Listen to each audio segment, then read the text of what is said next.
Halo, balik lagi dengan gue Bayu Tabusala di Ekonom Pemalas. Kali ini gue mau bahas sesuatu yang di request mengenai inflasi dan apa hubungannya sama saham yang gue pegang. So apparently gini sih. Jadi kita udah pernah dengar atau mungkin pernah tahu bahwa US inflation itu sekarang di sekitar 7,48. Gue lupa angka pastinya, kurang lebih 7,5-an sekarang. 7,5-an, tapi yang perlu kalian perhatikan inflasi Indonesia itu masih di bawah 3 atau 2,18. Pertanyaan selanjutnya adalah apa imbasnya inflasi di Amerika sebesar itu dan inflasi di Indonesia sebesar ini? Nah, untuk menjawab pertanyaan itu, gue mau bahas kita balik lagi ke tahun 2013 di mana Fed Amerika itu melakukan yang namanya tapering.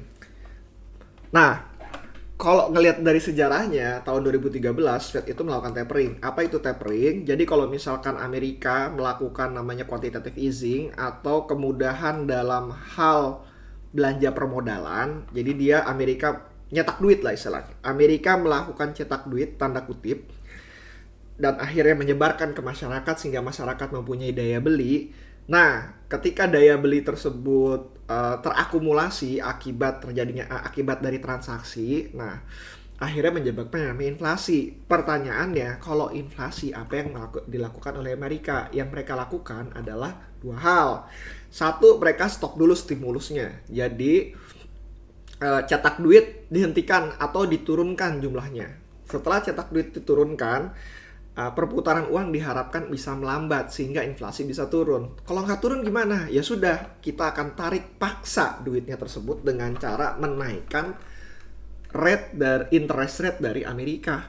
Nah, interest rate yang dinaikkan itu sehingga rakyat mau menabung dan tidak mau meminjam uang. Intinya seperti itu. Sehingga hasilnya nanti adalah obligasi yieldnya akan meningkat. Yield itu apa ya? Imbal hasil akan meningkat. Pertanyaannya di Amerika melakukan itu, bagaimana dengan di Indonesia? Kalau misalkan di Amerika melakukan seperti itu, imbasnya buat Indonesia, sayangnya karena kita masih ada 18% kepemilikan asing terhadap bunga obligasi kita, dalam jangka pendek akan berpengaruh. Kenapa? Karena tingkat imbal hasil mereka naik. Sehingga ya buat apa gue investasi di negara-negara berkembang sedangkan imbal hasil di negara sendiri itu bisa lebih tinggi gitu. Buat apa gue ngambil resiko adanya selisih kurs? Ya gue mendingan balikin duit ke negara sendiri. Akan tetapi seberapa besar? Ya kita lihat lagi imbasnya itu. Kalau tahun 2013 kepemilikan asing terhadap kita kurang lebih sekitar 34%. Turun 2% aja itu atau 32%-an. Itu menyebabkan yield kita naik dari 6 sampai ke 8%. Nah, dan itu dari 8 hingga ke 6 kembali lagi kayak gini, itu tuh butuh waktu yang cukup lama. Nah, kalau dari kemarin gue sempet nonton gue punya kesempatan untuk open discussions dengan Khatib Basri, dan menariknya itu dia bilang kemungkinan, ya, ingat ya kemungkinan karena kita nggak bisa nebak juga, bahwa apa yang terjadi pada saat ini akan berbeda ketika terjadi 2013. Pertama, di 2013 itu komoditi boom telah berakhir. Komoditi boom telah berakhir sehingga Indonesia itu tidak memiliki sumber pemasukan sehingga mereka emang harus nyetak dari hutang gitu, tanda kutip ya. Nah, sekarang ini komoditi boom sedang berlangsung. Mudah-mudahan sedang berlangsung karena adanya inflasi dan yang namanya masalah distribusi juga. Terus kedua, asing waktu itu menguasai 34% dan sekarang hanya menguasai 18% aja. Jadi hampir setengahnya hampir setengahnya lah. Mau hampir setengahnya sehingga imbas untuk asing keluar juga nggak terlalu besar. Kalau misalkan dilihat dari situ. Dalam jangka panjang bagaimana? Dalam jangka panjang ya balik lagi. Kalau kita punya neraca atau balance sheet dari Indonesia itu baik, positif, artinya kita kan nggak butuh cetak duit ya, kita nggak butuh obligasi untuk membiayai negara, kita hanya bisa dari pajak dan dari pajak dan dividen dari perusahaan BUMN. Ya sudah, artinya bunga obligasi akan turun, tapi dalam jangka pendek dipastikan kemungkinan besar akan naik walaupun tidak separah tahun 2013. Nah, itu untuk obligasi. Gue nggak ngerti ada berapa banyak dari kalian yang investasi langsung terhadap obligasi ataupun menggunakan reksadana, tapi buat gue sendiri, gue menunggu waktu untuk masuk ke reksadana obligasi lagi ataupun SPN. Nah, dengan inflasi yang ada, yang US tinggi, di dalam negeri rendah, apa yang gue lakukan terhadap portofolio gue? Yang gue lakukan adalah gue cari perusahaan-perusahaan yang ekspor produk dan berhubungan sama komoditi.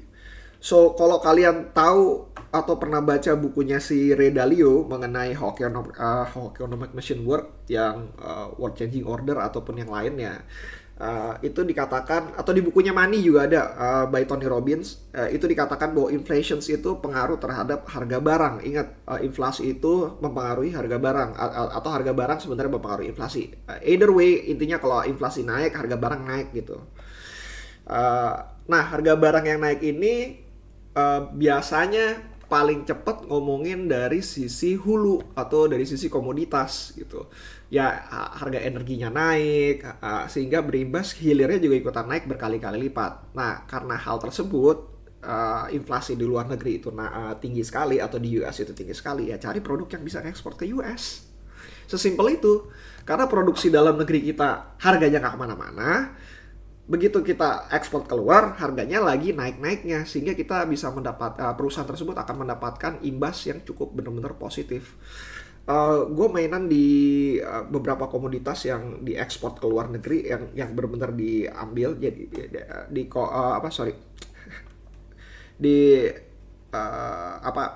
list saham di Indonesia itu nggak banyak perusahaan yang benar-benar bisa ekspor ke luar negeri juga dan hidup dari pasar luar negeri. Jadi kalian bisa tebak lah emiten mana yang gue pegang. Terus untuk komoditi, unfortunately gue nggak megang coal. Gue ngerasa ada komoditi boom, tapi gue nggak megang coal karena coal penuh dengan peraturan, dan peraturannya bisa berubah cepet banget.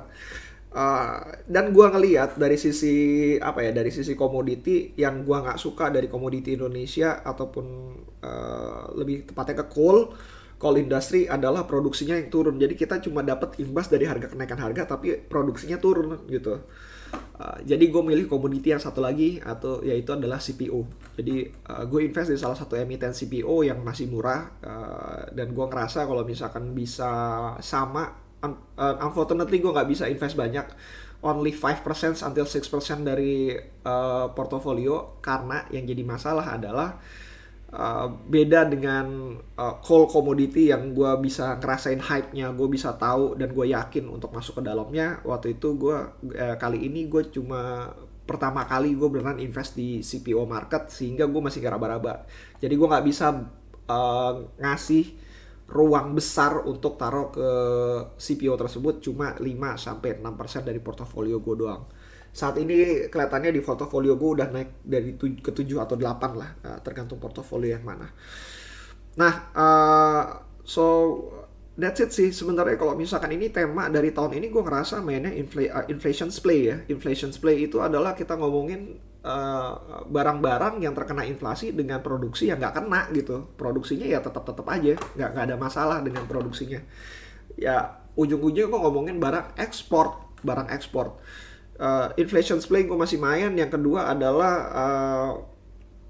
jadi ada 3 emiten gue ngomongin inflation play. Satu emiten gue ngomongin di healthcare.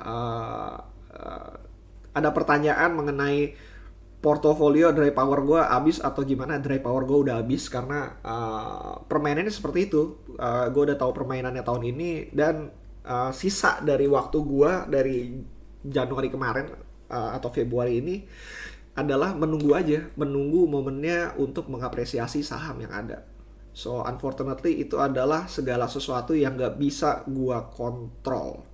Gue cuma bisa kontrol diri gue untuk diem, mengikuti kata-kata Charlie Munger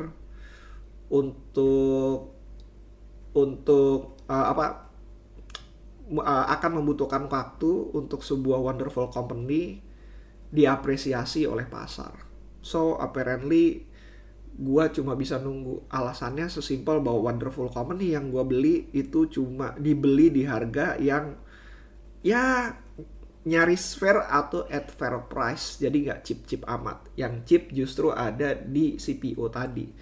Gua masuk kayak bener-bener murah, dan ya sudah lah, itu tinggal tunggu waktu karena ini perusahaan masuk ke dalam perusahaan cyclical. Oke, sekian dari gua membahas pertanyaan tentang inflasi ini. Gue cuma bisa bilang gini sih, bahwa dari pengalaman gua ya, apapun yang terjadi, komoditi boom ataupun inflation play dan segala macam, itu bisa terjadi lebih lama dibanding yang lu duga. Kalau lu bisa ngelihat kayak pandemi kemarin, itu kita beranggapan bahwa cuma bisa 1 tahun aja, 2020, ternyata berlanjut ke 2021 dan sekarang ada di 2022. Apakah berlanjut lagi ke 2024? Who knows, gue nggak tahu. Akan tetapi gue cuma bisa punya keyakinan seperti ini. Inflasi ini baru mulai dan gue rasa akan berlangsung lebih dari 2 tahun. Apakah gue bener, gue salah? Yang pasti cek portofolio kalian, pastikan kalian berinvestasi dengan benar. Nggak penting dengan prediksi gue, yang penting adalah kalau misalnya kalian berinvestasi dengan benar dan momennya tepat, yang ada adalah cuma tunggu waktu untuk mendapatkan hasil yang kalian investasikan. Oke, see you again next time. Kalau ada pertanyaan, DM gue di Bayu Tabusala, atau kalau misalkan mau email ya bayutabusala@gmail.com. Bye.